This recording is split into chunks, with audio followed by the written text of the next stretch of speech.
آپ چونکہ climate change کی منسٹر بھی رہی ہیں، اب اسٹینڈنگ کمیٹی کی چیئرپرسن ہیں، اسٹیٹ لیول پر اگر میں آپ سے پوچھوں کہ ہماری پالیسی کیا بنائی گئی تھی اس سارے پروسیس کے لیے، اور یہ جو سیلابوں کی روک تھام یا ایڈپٹیشن کے حوالے سے، کیونکہ آپ نے اس کا بھی حوالہ بھی دیا، اور تھوڑا مجھے یہ بھی سمجھنا ہے یہ جو ارلی وارننگ سسٹم کی بات کی جا رہی ہے کہ ہمارے پاس ایڈوانسڈ یہ سسٹم ایگزسٹ کرتا ہے، اگر کرتا ہے تو سوات والے واقعے میں اس میں کیا مسنگ لنک ہے؟ جی، سوات والے واقعے میں دیکھیں ارلی وارننگ ایک بنیادی حق ہے. یونائٹڈ نیشنز میں یہ بار بار بات کی جاتی ہے.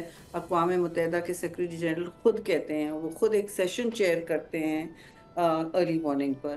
اور اب لوگوں کو سمجھ آ رہی ہے کیوں کرتے ہیں، کیونکہ ارلی وارننگ اب ہر علاقے میں زندگیاں بچانے کا ایک عمل ہوتا ہے جی، اور جان و مال بچانے کا. تو آپ نے جہاں تک سوات ریور کی بات کی، دیکھیے وہ تو کرمنل نیگلیجنس کی علامت ہے. اس صوبے کو 2022 سے کہا گیا تھا کہ آپ کے دریا کے کنارے بہت نزدیک ہیں سیاحت کے جو ریسٹورانٹس اور ہوٹلز بنے ہوئے ہیں، تو اس میں سیاح کو آپ کیا کہہ رہے ہیں؟ وہ جائیں گے، وہ ارلی وارننگز نہیں سنیں گے، ان کے فون پر آ رہا ہے، ان کی زبان میں تو نہیں آ رہا. یہ ساری باتیں آپ کو سوچنی پڑے گی. بار بار میں کہتی ہوں کہ دیکھیے پی ڈی ایم اے این ڈی ایم اے کو میں نے فون کیا اس دن، آپ نے did you issue the early warning, سارا مجھے بھیج دیا. جی میڈم ہم نے بالکل کیا تھا. میں نے کہا کیونکہ آپ کے پاس تو پورا سسٹم ایک کچھ حد تک ہے، لیکن ویدر پی ایم ڈی جو آپ کا میٹ ڈپارٹمنٹ ہے وہ تو بالکل ہی اس کے ناخن نہیں ہے. وہ جو کوشش کر رہا ہے لمیٹڈ اکوپمنٹ کے ساتھ کر رہا ہے. تو اتنا میں ضرور کہوں گی کہ صوبے نے بالکل مجرمانہ غفلت دکھائی. ہر لیول پہ کوئی ذمہ داری لینے تیار نہیں تھا، اور یہ منٹوں کا کھیل ہوتا ہے جی. جانے بچانا منٹوں کا کھیل ہے. آپ کو فیصلے لینے ہوتے ہیں، بر وقت لینے ہوتے ہیں، تیزی سے ان کو امپلیمنٹ کرنا. ایک چیز کام نہیں کری دوسری کرے. لیکن وہاں تو 112 بھی رسی لے کے آیا تھا. اور کسی نے پوچھا ہیلی کاپٹر کیوں نہیں جاتے؟ بھئی ہیلیز نہیں چل سکتے اس موسم میں.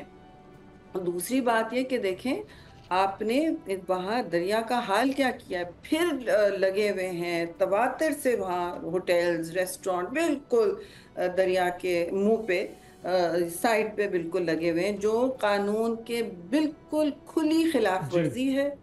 اور پھر انہوں نے دریا کی مائننگ کی ہوئی ہے اتنی کہ دریا اپنا ایک توازن کھو چکا ہے. ہمیں یہ نہیں پتا چلتا کہ ڈیپتھ کتنی ہوگی یا اس کا کورس کیا چلے گا. ٹھیک ہے نا، جی منافع از ریننگ کنگ. اور پھر کوئی بات اس کی نہیں کر رہا. ٹمبر مافیا جو ہے خیبر پختونخوا کی 20 سال سے وہ بڑھتی چلی جا رہی ہے، اور یہ اور دہائیوں سے، پورا یہ سالوں سے ہو رہا تو ہے، براؤن ہو گیا بھائی.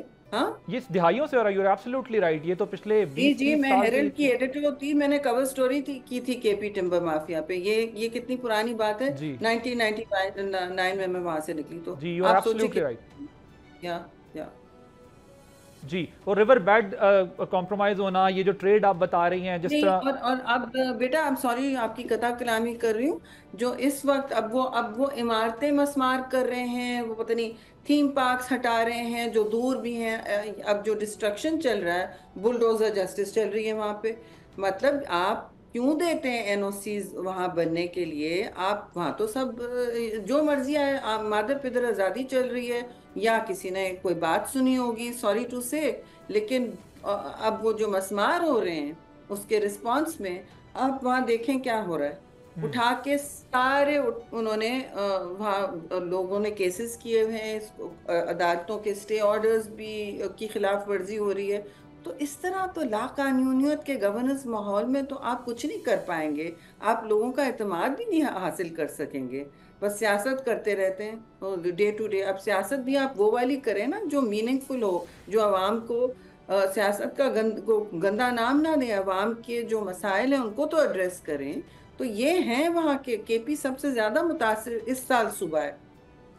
2022 میں سندھ اور بلوچستان تھے. اور وہاں جو اس وقت گرمائش ہے، لک ایٹ دا ہیٹ ان گلگت بلتستان کو دیکھ لیں. جی ہاں 49 ڈگریز کیسے ہوتی ہے وہاں.